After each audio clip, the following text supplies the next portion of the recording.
Con 57 minutos sigue hablando la ministra Adriana Alpiano a propósito de esta confirmación por parte del gobierno de droga en una unidad militar de Colchane al interior de un termo. La escuchamos. Es parte de su tarea. Quiero decirle que además nos hemos controlado todos también, los ministros y todas las altas autoridades de este país. La gente a lo mejor no lo sabe, pero también somos sometidos a control de drogas. Y hasta aquí parece que estamos bien. Eso. Ya, muchas gracias. Bueno, ahí estaban las declaraciones de la ministra. Hay varias cosas acá de allanamientos a unidades policiales, de test de drogas. Por ahí también alcanzaba a decir ella que todos se habían sometido a situaciones parecidas. Había una polémica días atrás a propósito de esto, justamente del conocimiento que se podría tener de los resultados de los test de drogas que se iban a hacer o no en el ámbito político. Recordarás tú que estaba esa discusión. Sí, claro, y siempre también la polémica de cuál es el tipo de test de droga que se realiza, debido a que no todos los test de droga toman todas las drogas. Entonces, pero son buenas señales, Monse lo decía. Estas además son señales que inhiben a las personas que podrían cometer este tipo de delitos o podrían estar consumiendo, a que sean más cuidadosos o dejen de hacer las conductas que estaban haciendo. Que yo creo que también hay que mirar un poco de frente cuando se pide la presencia, porque se pide la presencia militar en las fronteras porque hay un tema evidente. Carabineros no da abasto para la cantidad de funciones que hoy día se requieren de ellos. Entonces, finalmente se habilita que militares vayan para allá. De hecho, Carabineros tuvo que hacerle una instrucción a los militares que no están especializados en manejar un montón de temas de seguridad al interior del territorio nacional. Pero también no hay que ser ingenuos que hoy día los que combaten la delincuencia, en este caso el tráfico ilegal de personas y de drogas en la frontera, están permanentemente tentados. Entonces, ¿qué nivel finalmente de control interno hay? ¿Cuáles son las medidas, como dices tú, Alberto, de rotación permanente de los efectivos militares? Porque cuando están siempre los mismos, la posibilidad de ser tentados, de empezar a conocer a los traficantes, a la gente que se mueve por ahí, es mucho más grande. Entonces, finalmente se empieza a establecer eventualmente un vínculo. Sí. Y ahí hay un tema que yo creo que no sé cuán transparente está, porque sabemos que las autoridades políticas sí se someten a test de drogas. No sé cuán protocolizado, cada cuánto tiempo se hace test de droga en los altos mandos y los funcionarios y los funcionarios de... Me imagino que si se toman medidas internas, no, hay todo un protocolo. Pero es súper hermético lo que pasa al interior de las Fuerzas Armadas versus en cualquier otra cosa que de las instituciones civiles. Sí. El test de droga es muy importante, pero más importante aún es la rotación del personal. Y lo bueno, dentro de lo malo, es que el despliegue del ejército abre esta discusión no solamente para el ejército, o sea, el personal de aduanas, el personal del SAC, el personal de la Policía de Investigación, el personal de Carabineros, que muchas veces no tienen la posibilidad efectivamente de rotarse en el territorio, tienen esta prevalencia de poder o ser sobornados o de poder ser extorsionados. Entonces es muy importante también que se analice cuál es el personal que tenemos en frontera y si el Estado también a ese personal de frontera le está dando la efectividad y también todas las herramientas que necesita para ese despliegue. Ahora déjame preguntarte algo, porque puede ser muy árido de entenderlo, pero hay una contienda de quién debe hacerse cargo de la investigación en el caso de lo de la FACH de días atrás. Si es la justicia militar o la justicia civil. Y en esa contienda, porque entiendo que todavía no se entregaron todos los antecedentes. El 18 de julio, el 18 de la FACH hoy día le entregó 5 hojas a la fiscal. Le entregó 5 hojas en el día de anteayer. La fiscal le pidió más antecedentes.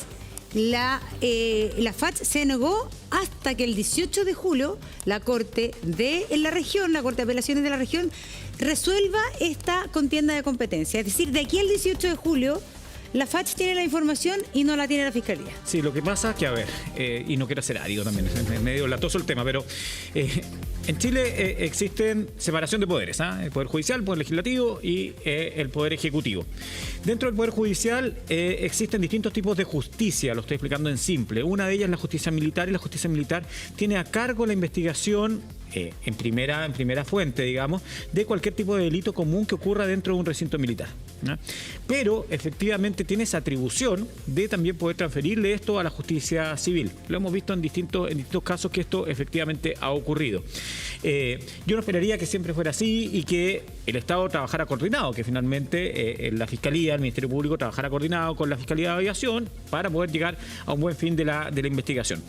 Lo importante es que ya si se dice, mire, sabe que sí, le vamos a entregar esto al Ministerio Público, le entregue toda la información, porque si se la entregan a goteo, lo único que hacen es ralentizar. Por algo dijeron que no. Es ralentizar, claro. Hasta lo que pasa es que acá hay un tema bien interesante, porque la justicia militar siempre se había entendido con cosas, como dices tú, que ocurrían al interior de los cuarteles. Es que esto ocurre al interior de un cuartel. Claro, pero ¿y por qué la Fiscalía reclama información y reclama competencia? Porque las investigaciones de narcotráfico y el avance que hay en eso no es a lo que se dedica la justicia militar. La justicia militar no está investigando las bandas criminales. La justicia militar investiga lo que pasa al interior del mundo militar. Si hay un robo al interior de un cuartel militar, también lo investiga, digamos, un fiscal militar o un fiscal de aviación, depende. Claro, pero como este es un delito que tiene que ver con nexos, con investigaciones de larga data que no hace la justicia militar. La justicia militar puede investigar desde un asesinato, desde una muerte, al interior de un cuartel, los delitos de corrupción. Bueno, ahí también hay a veces contienda de competencia. Pero lo que se dice acá, cuando estamos investigando narcotráfico, la justicia militar va a investigar esto con los pocos antecedentes que tiene, o va a colaborar, o incluso le va a dar en la Corte de Apelaciones toda esta atribución, porque simplemente la Fiscalía tiene más conocimiento al respecto de este tipo de delitos. O sea, investigación previa hecha. Y eso hace sentido de que esto lo debiese ver la justicia civil. De todas formas, hay que explicar que tanto el fiscal de aviación como un fiscal del ejército o un fiscal de la Armada trabajan con las policías. La investigación no la hace la policía militar o una especie, no, sino que de hecho lo que hace un fiscal de aviación de inmediato es decirle a la PDI, vaya al cuartel, tuvimos este problema de estas personas que fueron sorprendidas traficando ketamina, hágase usted cargo de la indagatoria. Pero quien dirige la investigación es el fiscal de aviación y no un fiscal civil, que en este caso era Trinidad Steiner, que es la fiscal de Tarapacá, quien está pidiendo la investigación para sí. Ahora, a mí me preocupa respecto a esto que hemos conocido esta mañana, este antecedente que entrega la ministra de que la droga, que sería pasta base, dentro de un termo, estaba al lado de unos contenedores. Sí. Entonces, dice ella, podría haber sido personal de la instalación que dejó eso en el lugar o un tercero. Entonces uno se pregunta, ¿dónde están esos containers? Me gustaría que lo pudiéramos buscar, a ver si lo podemos buscar, porque si esos contenedores están dentro de una unidad policial, es tan fácil ingresar a una unidad militar con un termo y que nadie te lo revise, como para dejar algo ahí debajo de un contenedor. Pero incluso si estuvieran fuera. Sí. Claro, así sea, esté en la reja hacia afuera, es peligroso. A ver, escuchemos lo que dijo la ministra. Efectivamente, el día de ayer se encontró botado debajo de un container donde aloja gente un termo que contendría ovoides. Eso fue inmediatamente comunicado a la Fiscalía. La PDI subió a Colchane para poder analizar qué sustancia es. En este momento no tenemos una plena confirmación. Puede ser pasta base, como podría ser cocaína. Y el tema es el operativo que va a desarrollar el día de hoy el Ejército en todos los cuarteles de la zona norte, en que se va a hacer un operativo de fiscalización completa a todos los lockers, a toda la situación y además a todas las personas que estaban de turno en ese lugar. Se le va a hacer el test de droga el día de hoy. Creemos que este es un tema muy complejo para el país y por lo tanto yo esperaría qué es lo que resulta al final del día de esta operación, porque no estamos frente solamente a un hecho u otro hecho, sino que tenemos que erradicar este punto, y eso supone un trabajo muy conjunto, interagencial, con las policías, con las Fuerzas Armadas, con las distintas Fuerzas Armadas, y estamos trabajando en eso y seguiremos durante el día de hoy para ver cómo se apoya lo que ya el Ejército ha iniciado el día de hoy en todos los cuarteles de la zona norte. Ministra, ¿esto responde a un trabajo de control interno o es una solicitud desde el Ministerio Público realizar este tipo de acciones en los cuarteles? Es una decisión tomada por el alto mando del Ejército también en función de los acuerdos que hemos tomado entre los distintos ministerios y los comandancias en jefe de todas las Fuerzas Armadas. Continuamos con Radio Bio Bio. Sí, ministra, buenos días. Profundizar también un poco en esta investigación que se dio a conocer el día de hoy. Esta droga en este termo fue encontrada en un container dentro del regimiento, fuera del regimiento, y particularmente referirnos a la situación de este operativo que se hizo en la zona norte. Aparentemente también se encontró algún tipo de droga en algunos casilleros de algunos soldados. Mire, el termo, la información que yo tengo, estaba en el suelo, debajo de los containers donde aloja, que puede haberlo dejado efectivamente algún integrante de la Fuerza Armada, como podría haberlo dejado también alguien que va pasando y encuentra un lugar para esconderlo. Eso es parte de la investigación. Por eso que era tan importante este esfuerzo que se está desarrollando ahora, en estos momentos, en todos los cuarteles, y tendremos en un rato más seguramente mayor información. Eso. Y mantener también en materia de preguntas por el tema de la droga. Mira, yo quiero hacer un apunte respecto al tema famoso del termo. El problema es lo que dice la ministra, porque la ministra dice que puede ser el termo de un soldado o puede ser eventualmente una persona que lo dejó allí. Ese es el problema, que sería grave que una persona pueda acceder a este recinto militar y lo dejó ahí. Pero también uno puede entender que si efectivamente este termo, como los militares andan con comida, y ante la eventualidad de esta finalmente fiscalización que se iba a hacer, esta persona agarró el termo y lo trató de esconder. Tiendo a pensar que es eso, que también es sumamente grave porque tenía droga uno de los efectivos militares del lugar. Creo que ahí hay un tema de información respecto a lo que estamos viendo. Son imágenes, supuestamente. Recordemos que este es un regimiento que se armó. No es un regimiento que existía en Colchane, sino que es un regimiento que se armó cuando se aprobó finalmente la ley de que pudieran estar resguardando a los militares en la frontera.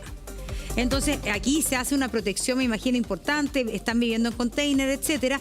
Pero otra cosa distinta es que haya una vulnerabilidad tal que cualquier persona pueda entrar. O simplemente que lo que uno cree que es un termo de una persona del regimiento y que lo quiso esconder ahí porque es un recinto cerrado.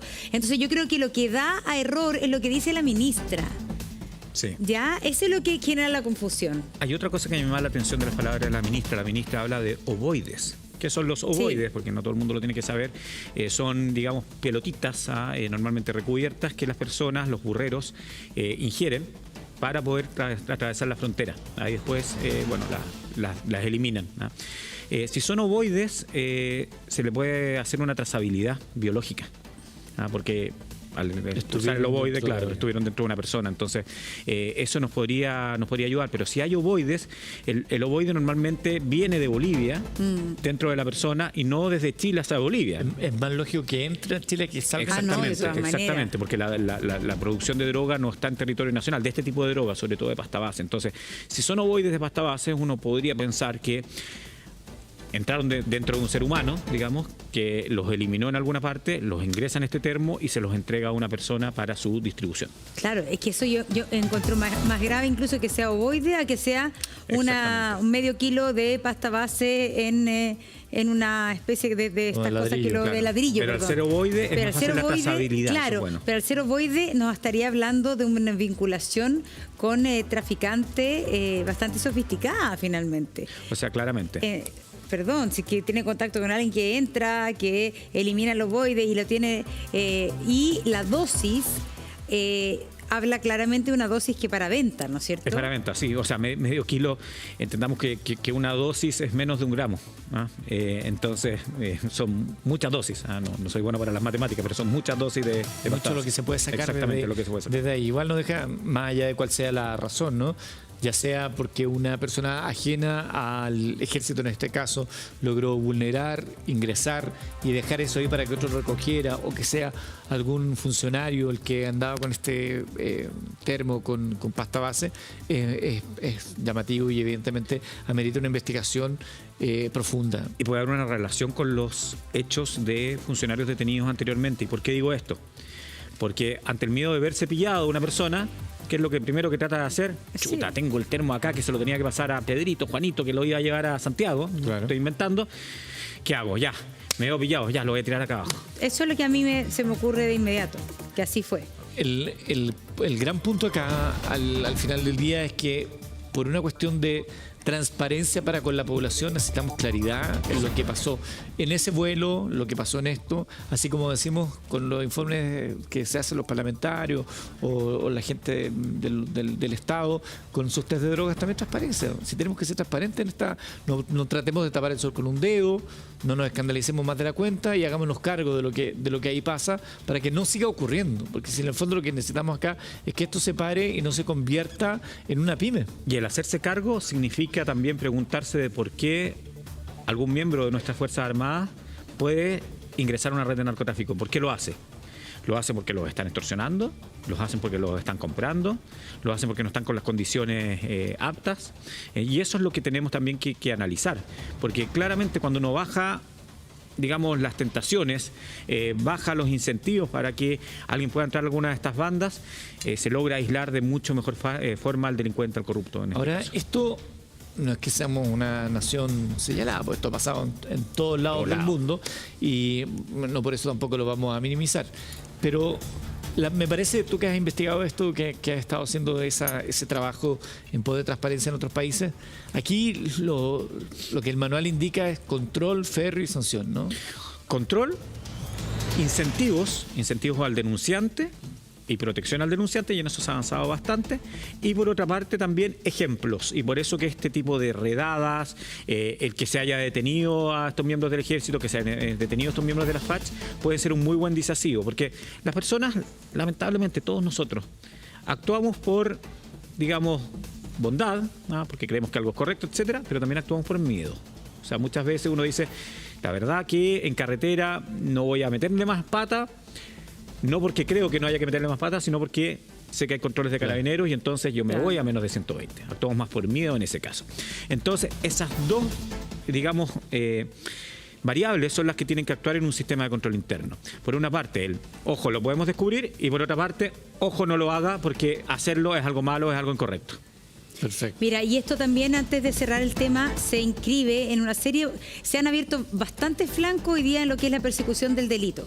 Estamos hablando de lo que está pasando en el ejército, estamos hablando de lo que pasó en la FARC durante el fin de semana, estamos hablando también de otros casos donde están carabineros y lo